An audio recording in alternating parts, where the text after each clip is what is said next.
오늘 본문의 말씀을 가지고 사울의 변명이라는 제목으로 함께 말씀 나누도록 하겠습니다. 우리 옆에 계신 분들에게 오늘 이렇게 인사했으면 좋겠는데요. 변명이 아니라 회개하는 성도가 됩시다. 변명이 아니라 회개하는 성도가 됩시다. 그렇습니다. 우리가 삶을 살아가면서 문제가 생기고 또 실수를 하거나 죄를 저질렀을 때 변명하는 것이 아니라 우리가 온전히 하나님 앞에 회개하고 돌이킬 수 있는 믿음의 자녀 또 믿음의 백성들이 다 되셨으면 좋겠습니다. 우리 다음 세대 자녀들을 축복했으면 좋겠는데요. 우리 박수 한번 쳤으면 좋겠습니다. 너희들이 시험이 끝나니까 돌아왔구나. 2층에 몇 명 앉아 있고 또 1층에도 몇 명 앉아 있는데요. 이 자녀들 늘 말씀드렸지만 여러분들 늘 축복해 주시고 기도해 주시고 또 사랑과 관심을 지속적으로 부탁을 드립니다. 지난 월요일부터 수요일까지 총회 영성대를 다녀왔는데요. 이 목사님들과 사모님들이 역시 좀 영성이 꽉 차 있는 분들이 많으시더라고요. 뜨거운 기도와 열정적인 그 말씀을 들으면서 그 자리에서 함께 이렇게 묻어서 영적으로 충만하게 채우고 돌아왔습니다. 쉬는 시간에는 주변이 평창이었는데 아주 단풍이 이쁘게 들어가고 있더라고요. 완전히 들진 않았지만 그래서 아름다운 단풍도 바라보면서 근데 우이동에 딱 왔는데 우이동이 더 이쁜 거예요. 우이동 여기 이쪽 북한산도 유명한 산이니까 주변에 단풍이 참 이쁘게 들어있더라고요. 그래서 여러분들 늘 말씀드리지만 지역 주변도 좀 돌아보시고 또 하나님 만드신 대자연 속에서 하나님이 누리라 하신 이 자연을 좀 누릴 수 있는 귀한 우이제일교회 성도님들이 다 되셨으면 좋겠습니다. 이번 영성 집회 때 세 번의 영성 집회와 또 세 번의 특강 빡세게 기도하고 말씀 듣고 은혜의 도가니 있다가 저는 좀 걱정했어요. 생각보다 일정을 못 받아서 갔거든요. 그래서 일정이 조금 쉬는 게 좀 있지 않을까 했는데 뭐 밥 먹고 특강, 밥 먹고 영성대, 밥 먹고 특강 그렇게 3일 보내고 왔는데 감사하게도 허리가 아무 이상이 없습니다. 여러분들이 기도 참 많이 해주고 계시는구나라는 생각을 했고요. 어쨌든 제가 영적으로 또 채워지면 그게 또 누구에게 흘러갈까요? 우리 성도님들께 흘러갑니다. 제가 뭐 잘났다는 얘기가 아니라 영성이 채워지게 되면 결국 그 영성은 흘러가게 되어 있어요. 강단을 통해서 흘러가게 되어 있고요. 하나님의 말씀을 통해서 흘러가게 되어 있다라는 것을 기억하시고 여러분들이 기도 많이 해주셔서 함께 영적으로 회복되어지고 또 영적으로 성장할 수 있는 그런 우이제일교회 성도님들이 다 되셨으면 좋겠습니다. 특별히 또 지난주에 새생명 대축제가 있었죠. 하나님의 은혜 가운데 잘 마쳤고요. 여러분 들으셨겠지만 90명의 새로운 성도님들이 오셨습니다. 이전과는 좀 이 어떤 모양이 바뀌었다라고 생각할 수 있는 것은 지인들이 많이 오셨어요.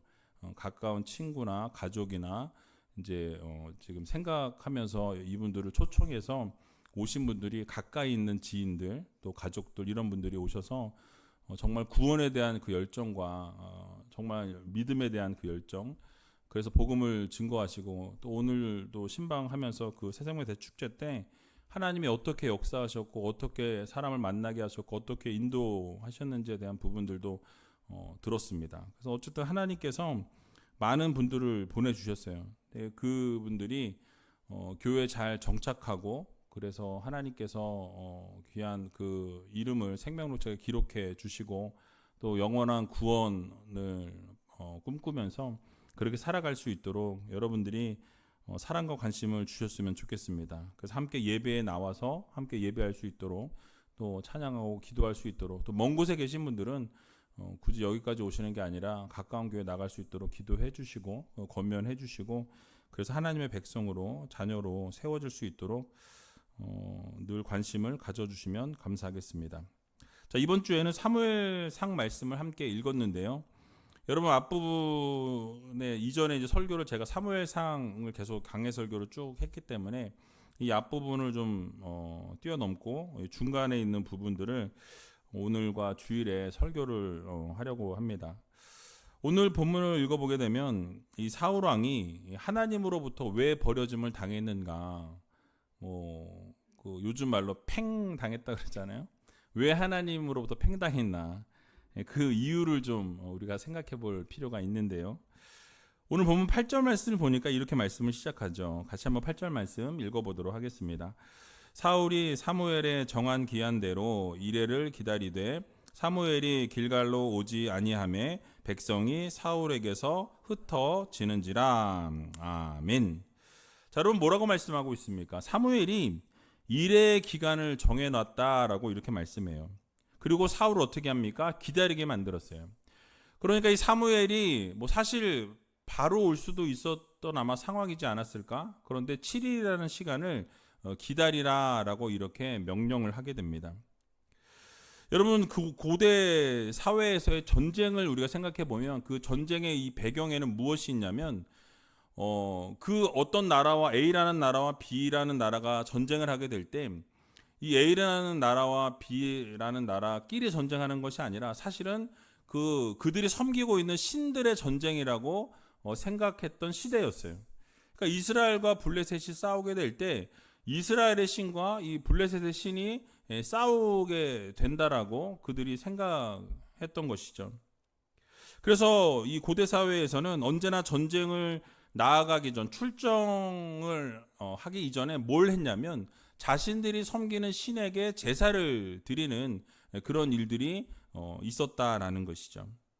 승리를 기원하면서 그 제사를 올려드리고, 그리고 그 신들이 그 제사를 받음으로 승리케 해주는 승리의 기원을 바라는 그런 제사를 드렸던 것이죠. 그러니까 이스라엘도 마찬가지였다라는 말씀입니다. 그래서 사울은 출전하기에 앞서서 이 제사장이었던 사무엘에게 이 제사를 요청하게 되죠. 제사를 주관해 달라고 당부했던 것입니다. 모두가 아시겠지만 그 당시 이스라엘에서 하나님께 제사를 드릴 수 있는 이 권한이 누구에게 있었어요?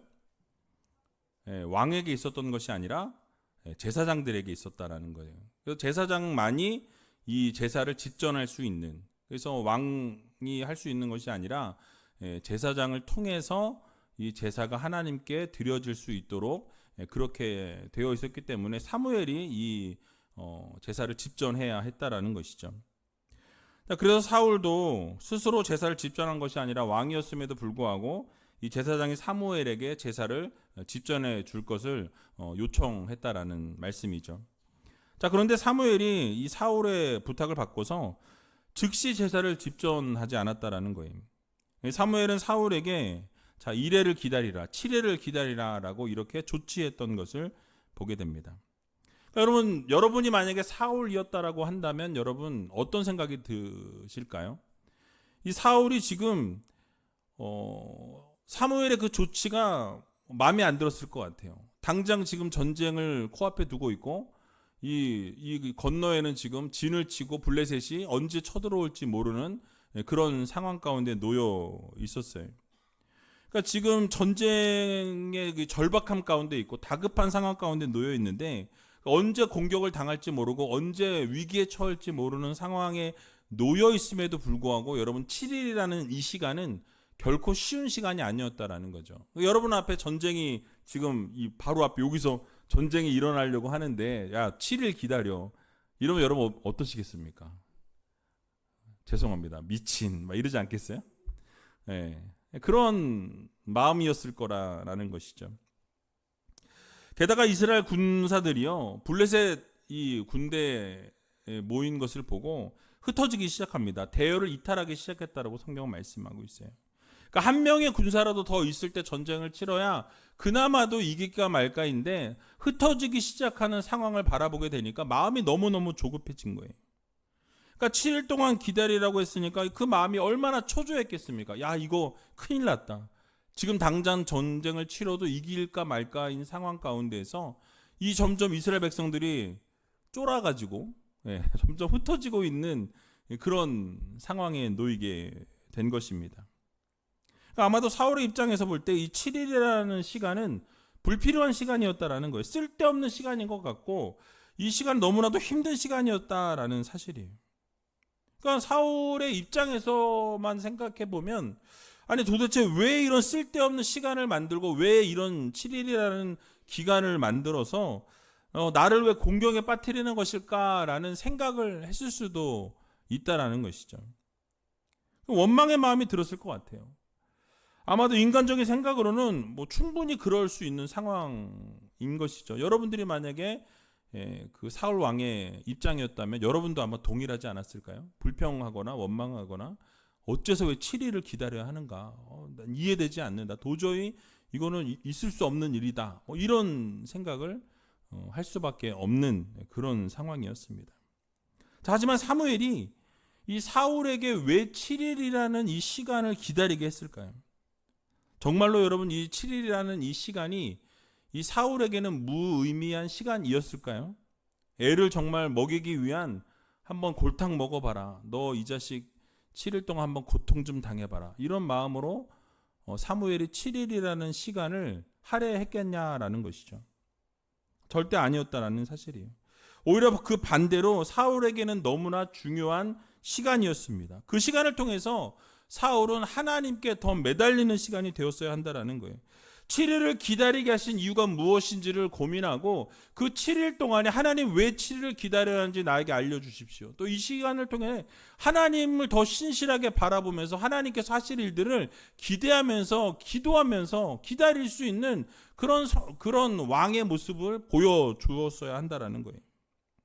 그러니까 신실하신 하나님을 끝까지 붙들고 하나님께서 하실 거야. 하나님께서 승리케 하실 거야. 하나님이 반드시 이기게 하실 거야. 그래서 하나님이 7일이라는 시간 동안 인내하라고 하셨으니 그 인내를 달게 받았어야 한다라는 거예요.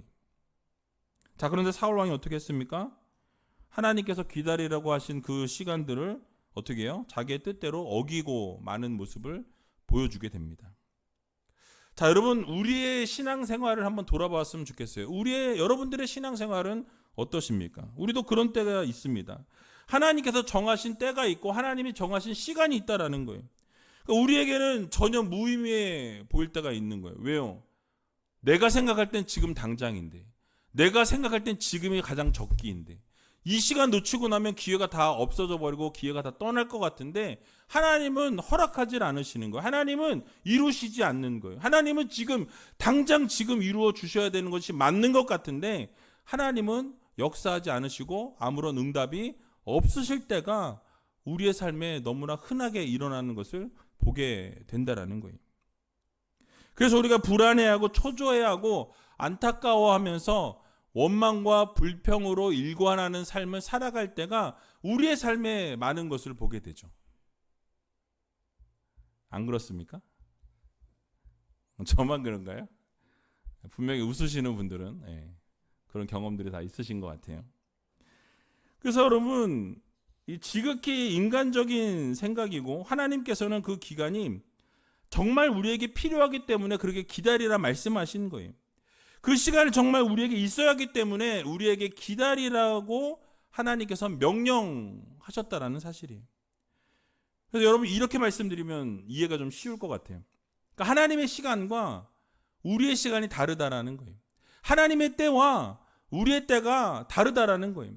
하나님이 원하시는 때와 내가 원하는 때가 다를 수 있다라는 거죠. 나는 지금 원하고 지금 바라고 지금 되었으면 좋겠는데 하나님은 인내하라고 말씀하시고 기다리라 말씀하시는 거예요. 그러니까 하나님의 때를 우리가 어떻게 해야 합니까? 기다릴 수 있는 믿음이 필요하다라는 거예요. 인내할 줄 아는 믿음이 필요하다라고 우리들에게 말씀해 주고 계신 것입니다. 하나님이 정하신 때와 기한은 우리가 생각하고 우리가 판단하는 것 이상 그 훨씬 그 크고 깊은 뜻이 그 하나님의 말씀에 담겨 있다라는 사실이에요. 그래서 우리가 당장은 하나님의 그 뜻을 이해할 수 없을 때가 많이 있습니다. 그런데 여러분들의 삶을 한번 쭉 돌아보세요. 어느 순간이 되어서 뒤를 돌아봤더니 하나님이 다 이루어 놓으신 거예요. 내가 기도할 때는 막 너무 조급했고 너무 야속하다는 생각이 들었고 하나님 왜 나를 이렇게 고통스럽게 하시고 왜 이렇게 절망 가운데 밀어넣으시고 왜 이렇게 힘들게 만드십니까? 라고 우리가 성토하고 그런 불평, 불만을 했지만 어느 날 돌아보니까 하나님이 이래서 그렇게 하셨구나. 하나님이 이렇게 만들어 주시기 위해서 결국은 이런 시간들을 나에게 허락하신 거구나 깨달을 때가 있다라는 거예요. 여러분, 그것을 위해서 하나님은 우리에게 인내하게 하시고 기다리게 하신다라는 이 사실을 여러분들 모두 기억하시기 바랍니다. 그러므로 하나님께서 정하신 때와 하나님이 정하신 기한이 있다라는 것을 여러분 모두 깨달으시고 신실하신 하나님을 끝까지 바라보고 그 하나님을 쫓아가면서 하나님이 원하시는 그러한 삶을 올려드리는 귀한 우이제일교회 모든 성도님들이 다 되시길 주님의 이름으로 간절히 축원드립니다. 다 이어서 9절 보니까 이제 사울이 사무엘을 기다리다가 정한 기한이 다 되도록 오지 않게 되자 자신이 제사를 집전하는 오류를 범하게 되죠. 자, 그러자 사무엘이 바로 어떻게 돼요? 집전하자마자 끝나자마자 피란 후에 끝난 뒤에 어떻게 돼요? 바로 사무엘이 도착하는 것을 보게 됩니다. 자, 여러분 9절과 10절 말씀 같이 한번 읽어보겠습니다. 사울이 가로되 번제와 화목 제물을 이리로 가져오라 하여 번제를 드렸더니 번제 드리기를 필하자 사무엘이 온지라 사무엘이 나가 맞으며 문안하매. 아멘. 자, 여러분 앞에서도 언급을 드렸던 것처럼 사울은 제사를 집전하면 안 된다는 것을 알고 있었어요? 모르고 있었어요? 알고 있었습니다. 분명히 알고 있었어요. 자기가 해서는 안 될 일을 마음이 조급해서 불안해서 이것을 꼭 행하고 나가야 되겠다라는 그런 마음으로 행했다라는 거죠. 알면서도 제사를 진행하게 됩니다. 그러니까 직접 제사를 드린 이유에 대해서는 11절에 보니까 이렇게 설명합니다. 11절 말씀 같이 한번 읽어보겠습니다. 사무엘이 가로되 왕의 행한 것이 무엇이뇨? 사울이 가로되 백성은 나에게서 흩어지고 당신은 정한 날에 안에 오지 아니하고 블레셋 사람은 믹마스에 모였음을 내가 보았으므로. 아멘. 그러니까 여러분 이 사울의 말만 보게 되면 사무엘이 사울과 정한 기한에 실제로 오지 않은 것처럼 보일 수 있어요. 그죠? 분명히 정했는데 정한 날에 오지 아니하고 라고 말씀하죠. 그러나 사울이 제사를 드린 직후에 사무엘이 어떻게 했어요? 바로 도착하는 것을 보게 됩니다. 그러니까 사무엘은 정한 기한이 지나기 전에 온 것이 분명하다라는 거예요. 아마도 사울은 정한 이래가 이 되도록 사무엘에 나타나지 않게 되니까 아마도 그날 저녁 이럴 때쯤에 조급해서 그 날이 지나가지 아직 않았는데 7일이 지나가지 않았는데 어떻게 해요? 이 제사를 집전해버리는 죄를 저질러버리는 그런 오류를 범하게 되었던 것입니다. 그러니까 이 조급함을 견디지 못하고 불안함을 견디지 못하고 죄악인 것을 알면서도 죄인 것을 알면서도 어떻게 해요? 그 일을 그냥 행해버렸다라고 성경은 말씀하고 있습니다. 그러니까 사울이 조급한 마음도 있었지만 어쩌면 제사장의 고유의 권한을 침해하면서까지 자신이 이 제사를 집전했다라는 것은 아마도 그 형식을 되게 중요하게 생각했던 것 같아요. 왜냐하면 이 제사를 드리고 나가야 어떻게 돼요? 이길 수 있다. 이 제사를 하지 않고 나가면 어떻게 돼요? 진다. 그러니까 우리의 신에게 제사장 없지만 어쨌든 내가 여태껏 본 가닥이 있으니 어떻게 하겠다는 거예요? 내가 대충 해가지고 제사를 일단 드리고 그리고 나가자. 그래 제사를 해야만 승리한다. 뭐 이런 마음이 아마 있었던 것 같다라는 사실이에요. 그러니까 여러분 사울은 하나님을 진실로 경외하지 않으면서도 제사만은 꼭 드려야 한다라고 생각했던 것입니다. 그러니까 만약 사울이 진실로 하나님을 경외하는 사람이었다면 하나님을 정말로 사랑하고 그 마음 가운데 하나님을 두려워하는 마음이 있었다라고 한다면 여러분 이 사무엘의 그 말을 어기고 자신이 집전했다라는 것은 말이 안 된다라는 거죠. 그러니까 임의로 제사를 지내지 않았을 거라는 거예요. 그러나 그는 하나님을 진실로 경외하지도 않으면서 하나님께 제사를 드리는 것은 반드시 행해져야 될 그 형식이라는 것을 생각했다라는 거죠. 사무엘이 오는 것이 지체되기 시작하니까 임의대로 제사를 드리고 이거를 하고 나가야 뭐예요? 마음이 편한. 그러니까 만약에 그냥 나가면 화장실 보고 나왔는데 그냥 나온 것 같은 뭐 그런 느낌인 거예요. 그러니까 어떻게 해요? 할 수 없이 제사를 자기가 치른 거죠. 그러니까 여러분, 이런 사울의 형식적인 제사는 하나님을 기쁘게 할 수 있습니까? 없습니까? 절대로 하나님을 기쁘시게 할 수 없다라는 거예요. 왜냐하면 사울의 제사는 하나님이 정하신 이 규례에서 벗어나 있었다라는 거예요. 율법에 의하면 하나님께 드리는 제사는 반드시 누가 드려야 돼요? 제사장이 드려야 돼요. 제사장만이 이 제사를 집전할 수 있었다라는 거예요.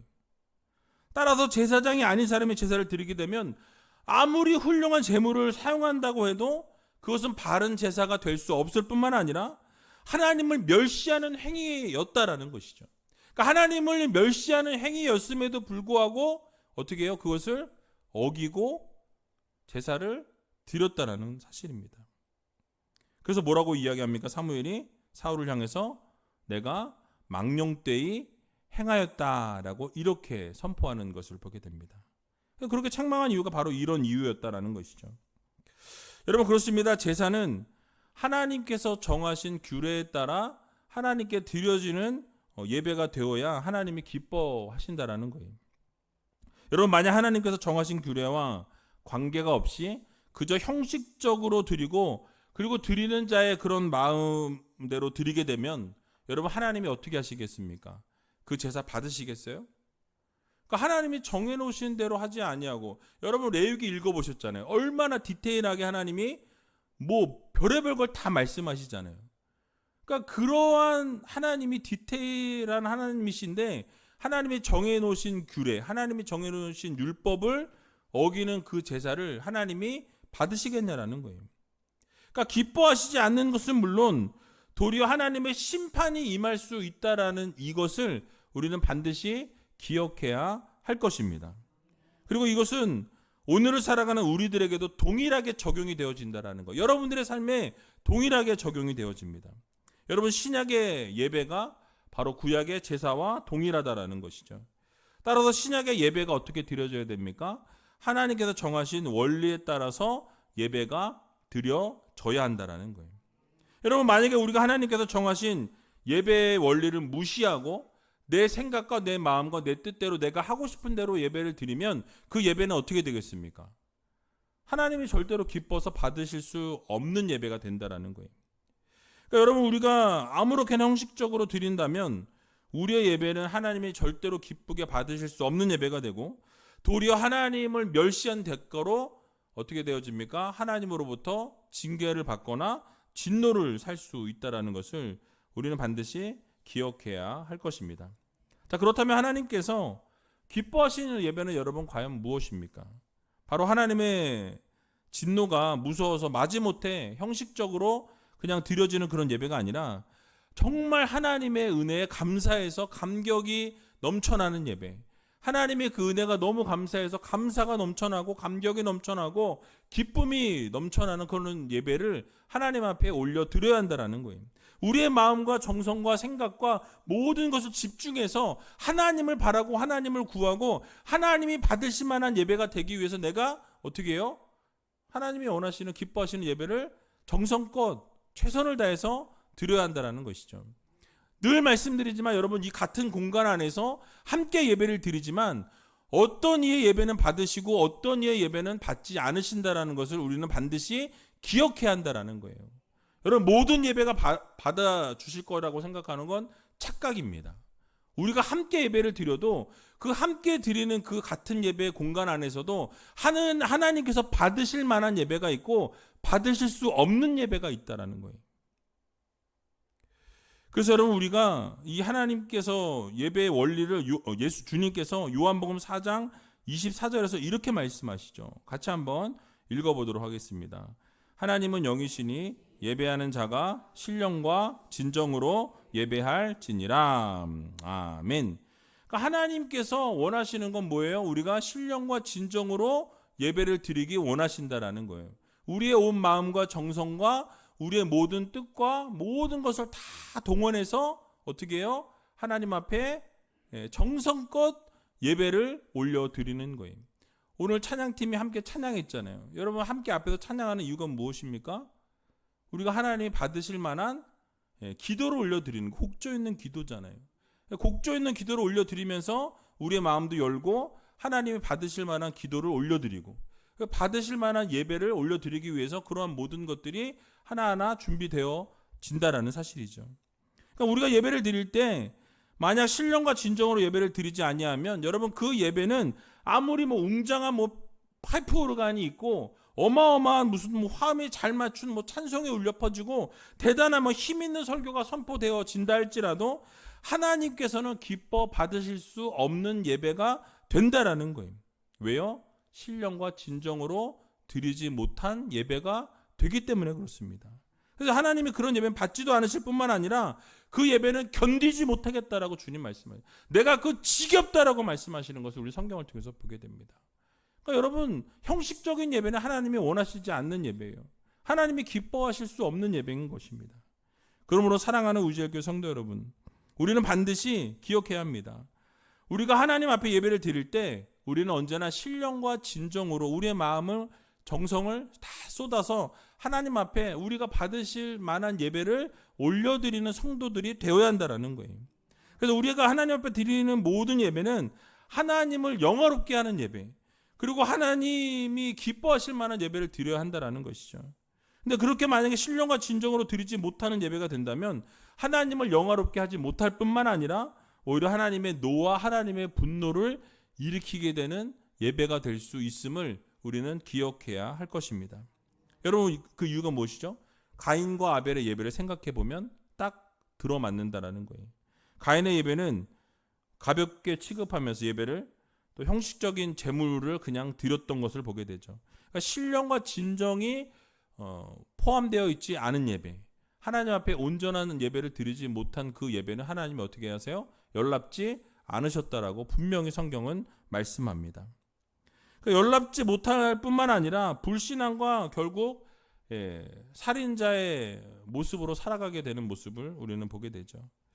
그러므로 우리 모두가 하나님께 드리는 예배를 가볍게 취급해서는 안 된다라는 거예요. 우리가 한 시간의 예배를 드리지만 그 한 시간의 예배 안에 우리의 모든 것을 다 녹여서 하나님 앞에 올려드릴 수 있는 믿음의 성도님들이 다 되시기 바랍니다. 신령과 진정을 다해서 하나님 앞에 예배를 드려야 된다는 것. 단 한 번의 예배. 만약에 여러분 죄송합니다. 이 예배가 끝나고 마지막 예배가 될 수도 있어요. 아무도 모르는 거잖아요. 근데 그 마지막 예배를 실패한 예배로 드리고 끝났다. 그럼 어떻게 되겠습니까? 하나님이 기뻐하실 수 없는 예배가 될 수밖에 없다라는 거예요. 단 한 번의 예배를 드리더라도 하나님이 받으실 만한 예배, 정말 최고의 예배, 하나님이 너의 예배는 너무 기쁘구나, 다 기쁘게 받으실 수 있을 만한 그런 예배를 여러분들 정말 하나님 앞에 정성껏 드리셔서 하나님의 마음을 기쁘게 해드리고 하나님의 마음을 시원케 드릴 수 있는 귀한 우이제일교회 모든 성도님들이 다 되시길 주님의 이름으로 간절히 축원드립니다. 마지막으로 11절과 12절의 말씀 같이 한번 읽어보도록 하겠습니다. 읽어봤죠? 그거. 사울의 변명이 담겨 있는데요. 그러니까 여러분 11절과 12절의 말씀을 보게 되면 이 사무엘이 오지 않았기 때문에 백성들이 흩어졌다라고 말씀합니다. 그리고 블레셋 사람들은 어떻게 돼요? 모여 있는 것을 보게 되죠. 그러면서 어쩔 수 없이 자신이 제사를 집전했다라고 말씀하죠. 여러분 무엇을 지금 강조하고 있습니까? 결국 사무엘이 쉽게 말하면 이거예요. 네가 오지 않았기 때문에 내가 제사 드렸다. 이거잖아요. 그러니까 전가하고 있는 거죠. 자신의 죄를 누구에게? 사무엘에게 전가하고 있는 것을 보게 됩니다. 그러니까 여러분 자신의 잘못을 회개하고 돌이킨 것이 아니라 그 잘못은 다 누구 때문이다? 늦게 온 너 때문이다. 왜 7일이라는 시간을 얘기했고 왜 늦게 왔냐? 일찍 오지. 그래서 너 때문이다라고 지금 원망하고 불평하고 있는 거예요. 여러분 사울은 나중에도 보게 되면 이 아말렉과의 전투에서 하나님이 분명히 모두를 다 진멸하라 말씀하시잖아요. 그런데 어떻게 했죠? 좋은 것을 남겨두는 것을 보게 됩니다. 근데 그때도 뭐라고 이야기하냐면 백성들이 하나님께 제사를 드리기 위해서 좋은 것을 남겨놨다라고 누구에게 그 책임을 돌려요? 백성들에게 돌리는 거예요. 내가 한 게 아니라 백성들이 했습니다. 그 모든 죄를 누구에게 뒤집어 씌워요? 백성들에게로 다 전가시키는 것을 보게 되죠. 여러분 창세기 3장에도 보면 아담도 그래요. 아담이 어떻게 했어요? 선악과를 따먹고 나서 봉함직도 하고 먹음직도 한 선악과를 따먹으면서 뭐라고 이야기합니까? 하나님이 주셔서 나와 함께하게 하신 그 여자가 나에게 줌으로 내가 그것을 먹었나이다 라고 이야기해요. 누구 때문이다? 하나님 때문이다. 나는 아무런 죄가 없는데, 나는 안 하려고 했는데, 나는 그거 쳐다도 안 보려고 했는데, 하나님이 주신 그 여자가 먹게 해서 나 먹었다. 그러므로 죄는 누구의 죄다? 하나님 당신의 죄다. 이렇게 지금 이야기하고 있는 것을 보게 되죠. 그러니까 여러분, 자신이 해놓고 자신의 잘못은 온데간데 사라져버리게 하고 그것은 당신 때문이라고 이 모든 죄를 전가하는 것이 이 아담으로부터 시작되었고, 그래서 결국 전 인류는 그런 죄를 전가하는 모습들이 우리 안에 있는 것을 우리는 보게 되죠. 결국 그렇게 변명하고 죄를 전가하게 될 때 여러분, 사울이 얻게 된 것이 무엇입니까? 바로 하나님의 버림을 받았다라는 거예요. 그러니까 그런 죄를 전가하는 모습을 통해서 하나님이 왕을 버리셨나이다 라고 이렇게 외치는 것을 보게 됩니다. 그러니까 자신의 잘못을 깨닫게 되었을 때 여러분, 하나님께 자신의 죄를 회개하고 돌이키면 되는데 자신의 죄에 대해서 오히려 변명하고 결국 하나님으로부터 버려지는 신세가 되어졌다라는 사실이에요. 자, 그런데 다윗은 여러분 어떠했습니까? 밧세바를 범하였을 때 나단 선지자로부터 책망을 받게 됩니다. 지적을 받게 돼요. 근데 그 즉시로 어떻게 됩니까? 내가 여호와 앞에 범죄하였나이다 라고 자신의 죄를 인정하고 고백하는 것을 보게 됩니다. 회개했어요. 또 요압의 반대에도 불구하고 인구 조사를 한 이후에 어떻게 되었어요? 스스로 뉘우치고 하나님 앞에 회개하고 돌이키는 다윗의 모습을 보게 되죠. 결국 하나님 뭐라고 말씀하십니까? 다윗은 내 마음에 합한 자라고 말씀하세요. 여러분, 중요한 게 무엇인지 아시겠습니까? 죄를 안 지을 수 없어요. 잘못을 안 할 수 없습니다. 실수 안 할 수 없어요. 실수할 수 있습니다. 죄 지을 수 있어요. 그런데 그때 중요한 게 무엇이냐면 내가 나의 죄를 발견했을 때 어떻게 해야 돼요? 하나님 앞에 그 죄를 인정해야 되는 거예요. 그 죄를 돌이켜 회개해야 된다는 것입니다. 다시는 그 죄를 향해서 나아가지 않는 믿음의 성도들이 되어야 한다는 거예요. 내가 그 죄를 짓고 나서 또 회개하고 또 짓고 또 회개하고 또 짓고 회개하고, 이거 회개가 아니에요. 회개라는 것은 완전히 돌이키는 거예요.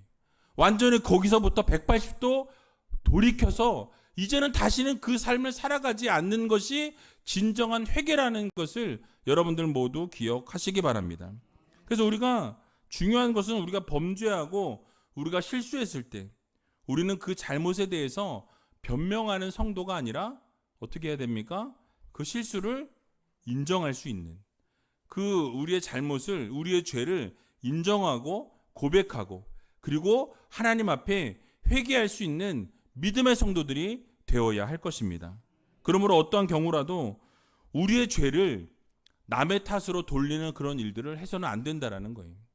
내가 죄를 지었으면 그게 내 죄지, 누구 때문에 이렇게 되었다, 누가 이렇게 해서 이렇게 되었다, 뭐 이렇게 할 필요가 없어요. 그냥 잘못을 했으면 하나님 앞에 그 죄를 인정하고 고백하고 다시는 그 죄를 짓지 않으면 되는 거예요. 그러므로 사랑하는 우리제교 성도 여러분, 우리가 우리의 죄에 대해서 변명하거나 우리가 그 부분에 대해서 잘못된 부분에 대해서 우리가 그 하나님 앞에 인정하고 하나님이 말씀하실 때 우리는 회개하고 돌이킬 줄 아는 믿음의 성도들이 되어야 할 것입니다.